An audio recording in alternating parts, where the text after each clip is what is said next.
So for those of you living under a rock, this is the brand new turn-based RPG from MiHoYo. Lots of people excited about it and a lot of people are playing it. If you're not prepared for what to expect, this is, in my opinion, the best explanation. Final Fantasy, Genshin Impact, Star Trek, Honkai Star Rail.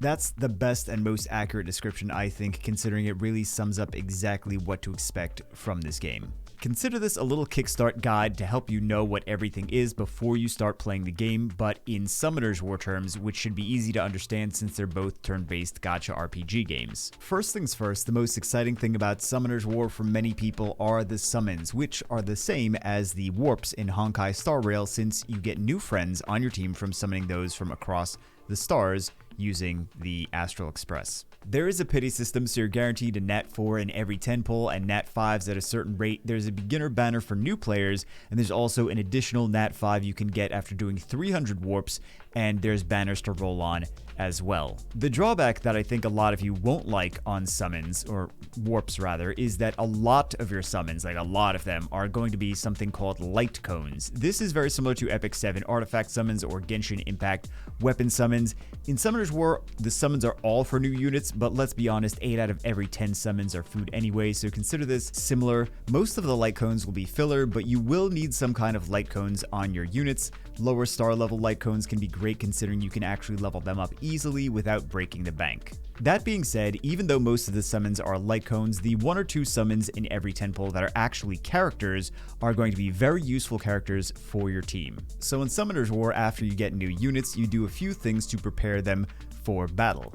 Leveling them up, increasing the star level, awakening, runing, artifacts, and skill ups. Leveling up is straightforward. Both games level up units, but where you use Angelmon in Summoner's War, you use Traveler's Guides and Adventure Logs in Honkai Star Rail. Basically, all the paperwork that would document your adventuring experience is used to level up your units. Increasing the star level of your units in Summoner's War is about the same as ascending in Honkai Star Rail. You don't need to build food monsters or Rainbowmon, but you do need to farm the materials, which you can do here. Awakening increases the base stats of a unit, which is similar to traces in Honkai Star Rail. You farm essences in Summoner's War, and you farm trace upgrade materials in Star Rail. Traces are more like a skill tree though, or like Awakening in Epic 7, where you continually do it multiple times instead of the single Awakening or second Awakening in Summoner's War Sky Arena. The rune system in Summoner's War is like the Relics system in Honkai Star Rail. You equip sets of gear that have set effects,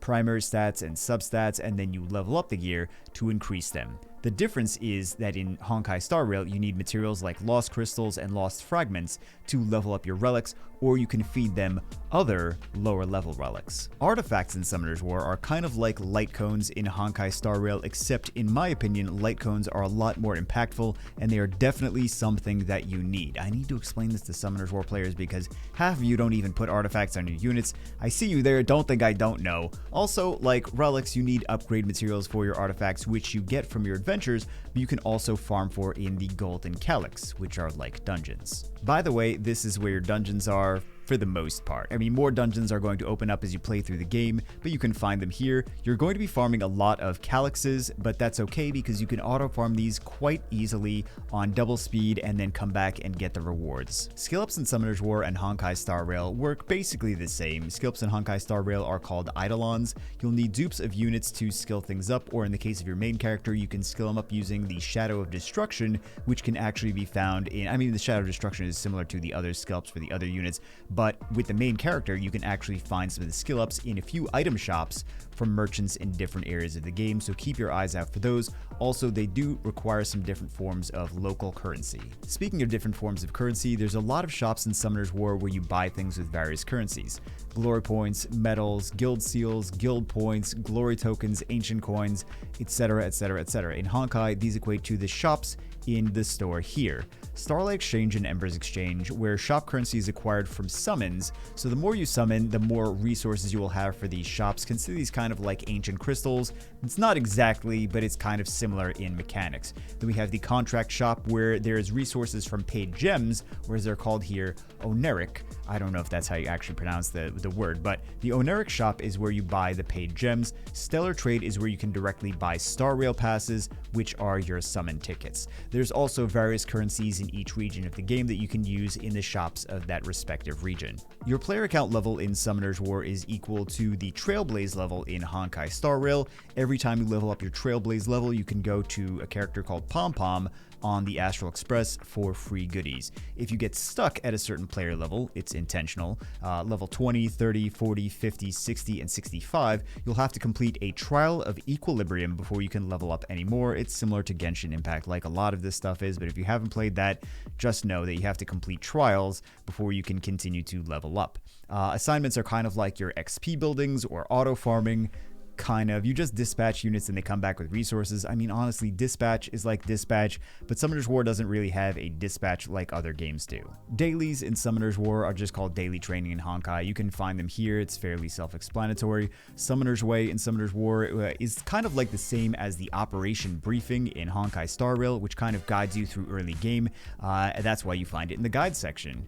Missions are the story components in Honkai Star Rail, which are basically like a mix between missions and achievements in Summoner's War, and the pop-up prompts on the main screen in Summoner's War where they direct you to new story elements. That just happens in the beginning of the game, but it's a bigger part of the game throughout Honkai Star Rail. Trial of Ascension in Summoner's War equates to the Forgotten Hall, which gives you a series of levels to complete for rewards, whereas a similar area, the Simulated Universe, is like the newer node-based assassin dungeon in Summoner's War, where you continue to fight through opponents and get random choices for buffs throughout the battles. The Monster Collection is kind of like the data bank, where you can see everything about the characters you have and characters you don't have. The 5 elements in Summoner's War of fire, water, wind, light, and dark are equivalent to the combat types in Honkai Star Rail of ice, physical, fire, lightning, wind, quantum, and imaginary. The classes of attack, support, HP, and defense in Summoner's War are equivalent to the paths of preservation, destruction,